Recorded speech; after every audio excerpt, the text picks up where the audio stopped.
1998 was arguably one of the greatest years in gaming, and personally one of the most memorable in my gaming life. It was also a transitional point for multiple genres of video games across all platforms. The list of notable iconic games released in that year was quite staggering. Games such as Half-Life, a masterpiece by an unknown dev at the time called Valve, and they managed to single-handedly revolutionize the FPS genre as we knew it.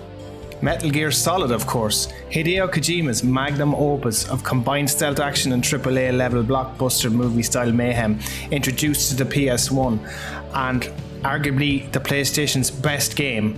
Then came Resident Evil 2, one of the most important sequels to one of the most celebrated horror franchises in gaming history, also came to the PlayStation and blew everybody away. And then not to forget Ocarina of Time, the biggest and boldest Zelda game ever made, and its first foray into the 3D space. One of the most interesting things about that year was that these games were all genre defining, and they would go on to be some of the most timeless and cherished games of all time. That was also the year my obsession with PC gaming really kicked in. Two games specifically, one being Half-Life and the other being something completely out of my comfort zone. Now, I had dabbled in RTS games prior to this, most notably Microsoft's very own Age of Empires, and at the time, Westwood Studios' Command & Conquer, before they were bought out by EA.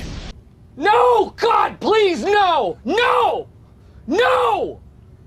No! They were a fun type of game that I wouldn't have ever been really truly invested in, and they never really gripped me in general, like an FPS or an action or a platformer would. That was until March 1998, when I installed a demo from PC Gamer magazine. And that game came from a relatively unknown dev team at the time called Blizzard. Blizzard's most notable games at the time were Warcraft 1 and 2, and they were RTS games, but they were more in the style of fantasy medieval style, which I wasn't really into that much. But the game demo that I was actually talking about was, of course, StarCraft. Interestingly enough, when StarCraft was first revealed to the public in '96, it was actually met with mixed criticism, mostly citing to the fact that it looked way too similar to Warcraft 2. It was actually completely scrapped and rebuilt again from the ground up. Interestingly also, considering the game fully launched in '98, a mere 2 years later, and a fully functional game with no game-breaking bugs was released, something that the current generation could learn a thing or two from. So as for StarCraft itself, was it the blockbuster RTS game that the game industry actually needed? Oh yeah. Wow, what a game, what an impact. StarCraft for me and many others was a genre-defining moment in the RTS genre, and it just elevated both PC gaming and the RTS genre to the mainstream. It had not been seen before in this type of game. No other RTS game up until this point had gripped me like StarCraft did, and it was so well optimized for its time. You have to remember, the entry point for PC gaming at the time was very expensive, and the fact that StarCraft ran pretty much well on any hardware that was running Windows 95 and above. It was a great feat of technical engineering. StarCraft was also known for elevating esports into the mainstream, but that's not why I fell in love with the series. For me, the campaign and the skirmish was what got me hooked, and I had played the campaign over and over and over when I bought this game, and I still do to this very day. To note, there was 3 factions in this game, and the perfect balance was what brought this game ahead of everyone else in the RTS space. There was one faction though in particular that I was hooked on, and that was the Terran. There was something relatable about using the faction, and was always my favourite. The sound of the Marines and the Firebats barking at your command is some of the most memorable lines recorded in any RTS ever made. Vitalized. Fired up. Want to turn up the heat. Commander, jacked up and good to go. Give me something to shoot. Go, go, go. Let's move. StarCraft was different, more unique than any other RTS that came before it. In this example here, the third mission of the campaign, it introduced a mission type which I've never ever seen before in an RTS. The mission design was something truly different. It was about survival, and surviving a relentless enemy like no other, called the Zerg. And what a gruesome enemy they were. It was the first time I felt real pressure and danger in an RTS. No matter how many units I built, you always got the feeling of being overwhelmed or overrun. This to me was such a standout moment, and again, the variation in mission design would become a staple for the StarCraft sequels to follow, and would be expanded on even more so. Sub-genres like tower defense games, They've definitely taken influence from StarCraft, as it's just the thrill of surviving, which was such a great rush. Even when not playing the campaign, I would play skirmish and I pit myself against bigger odds and Zerg armies, and I'd try to do my best to survive. Hours and hours and hours would pass, and it'd feel like minutes. And oddly, it was a single player experience for me that I loved the most, even though StarCraft quickly became a multiplayer obsession for many others. To note, back then I really didn't have access to decent internet, like 56k wasn't ideal. I do remember distinctively playing on LAN from time to time with my friend, and we got a chance to set up our PCs. And their memories I'll cherish forever. So 5 years had passed, 6, 7, 8 years. Where was the sequel everyone was asking for? The fans were waiting for years on end. 10 years had passed and fans were still wondering if they would ever see the beloved franchise return. And the years of waiting were finally at an end, as the sequel to the greatest RTS game of all time was revealed. And what a reveal it was. Hello, and welcome to the 2007 Blizzard Worldwide Invitational.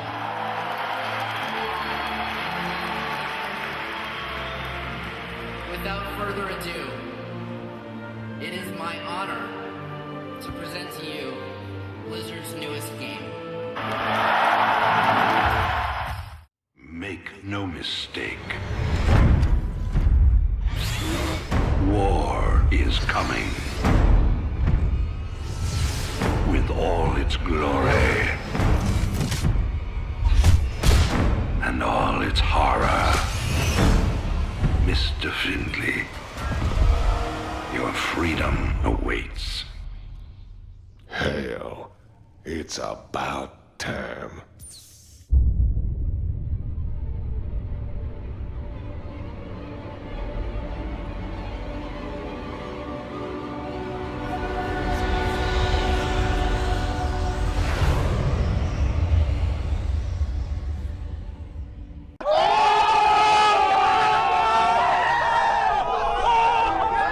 I remember queuing from day one for this release. Pre-orders weren't really that big of a thing at the time, and PC gaming was pretty much sold at all the shops still, so I picked this up at GameStop, and man was I happy. StarCraft 2 launched in 2010 worldwide to critical praise for both its single player and its multiplayer component. Rise and shine, boys. Now it's our time to do some damage. It was so finely tuned, and it was also so respectful to the previous game. You have to remember, for a game of this magnitude and considering what would now become one of the most popular esports games on the planet at the time, huge pressure was on Blizzard to deliver a sequel that would continue to provide the fine balance between all three factions, but also bring the franchise to a new age. Again, for me personally, it was the single player I was here for, and boy did they deliver, and improved on every aspect of the first game. After everything we've been through,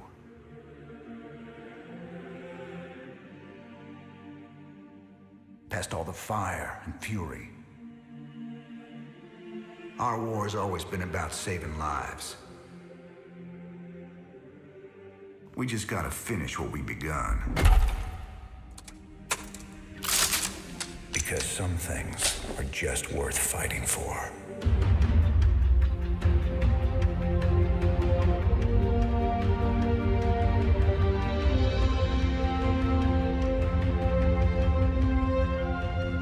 These moments together, they will always be with me. When people speak of StarCraft 2, they don't necessarily speak of the story all that much, but in my opinion, it's probably one of the most overlooked aspects of StarCraft 2. They began in StarCraft 1. They did introduce a story, and the story was actually quite a strong element. But in StarCraft 2, they expanded on that twofold. It's nearly somewhat of a space opera. And to be honest, it has some of the finest acting and story delivery in an RTS game that I can ever remember. And arguably one of the best stories in any game, period. It also has some of the most memorable characters you could think of in an RTS game. Jim Raynor, who is essentially the renegade hero. A truly evil enemy in Emperor Mengsk. a sidekick, chalk and cheese performance from a guy called Tychus, who provided both humour and sheer brash boldness throughout the campaign. And then there's Kurgan, one enemy you should fear, but in reality was also the start of what was technically a love story in an RTS game. And again, nothing like this had ever been seen before. And this was due to her complex relationship with Jim Raynor throughout the series. So let's speak on the gameplay. And for the purpose of this video, I'm sticking to StarCraft 2 Wings of Liberty for now. Everything here from the first game has been ramped up by 10, and the structure of the campaign contained here has even more finesse and exquisite design than its predecessor, in almost every way. It's almost like an RPG light of sorts. Each and every mission was broken up with a hub world in the ship called the Hyperion, and the introduction of mission choice, upgrading your units, researching. You could speak with every NPC on the ship, and this allowed further lore, story elements, and allowed you to gather further information on everything related to StarCraft. Again, none of this was seen in an RTS game to date, not on this level. As for the gameplay comparisons, this mission, as one example, again truly is nearly a throwback and a homage to that level in StarCraft which sold the series for me originally. It's that overwhelming sense of impending doom, the feeling of being overwhelmed at any moment. And the threat that the Zerg carried was such a thrill. Again, defending your base, building armies, but also biding your time and finding time to attack the enemy. And at the same time, in this particular scenario, night falls, and when night falls, the enemy comes out and they hoard your base. And when the sunlight comes up, it gives you a couple of minutes to go out and attack. Such a great concept. Now, just to briefly speak on the Protoss, I've not really mentioned them all that much, and they were never really a faction I was initially interested in, especially in the first game. But as I mentioned, Blizzard were masters at utilising all factions, and even more so in the sequel. And that's a testament to the game's design.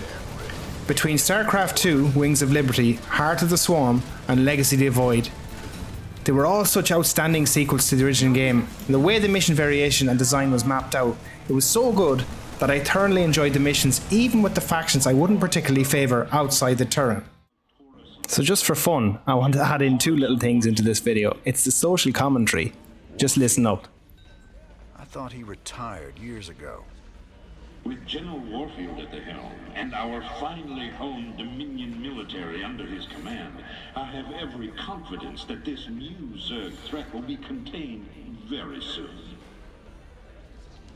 There you have it, viewers. With Warfield in command, the Zerg swarm will be defeated in no time. Up next, Raynor ups his campaign of terror just as the Zerg reappear. Coincidence? You decide after these messages. I always like that little news bits throughout the missions where they take the piss out of the news stations, and it's very relevant in 2021. The other little cool addition is there's an arcade game in this, inside the game, in the bar. And I'm actually trying to get a top score on this. It's quite tricky. I'm not really good at these shoot 'em ups, but still a ton of fun. And again, it's just these little touches just make the game so great. So I want to briefly finish up on the future of the franchise. And I suppose this for me was a passion project. It's something I wanted to do since I started this channel. And I'm so glad I finally bit the bullet. I just hope people find it interesting and or they give me good feedback on this. But yeah, the future of the franchise, it's hard to know. It's been 11 years since StarCraft 2 launched. StarCraft 2 will receive no further updates, and with Diablo 4 on the horizon, I wouldn't expect a sequel anytime soon. Blizzard are not exactly in the news for all the right reasons at the moment, but I wouldn't blame the people who made the games at the time. That's really got to do with the leadership team, but I'm not here to talk about that. The landscape of gaming has changed somewhat. RTS games in general have taken a back seat recently, and definitely in this current gaming generation. So will Blizzard be able to bring back the level of magic for a third time running? It's very hard to tell, but I really hope so. As for me, I'm off to play the StarCraft campaigns for the 30th time plus. Because why the hell not? Lastly, if you enjoyed this video, please consider subscribing and supporting my channel, and please leave a comment and let me know what you think. Thanks for watching.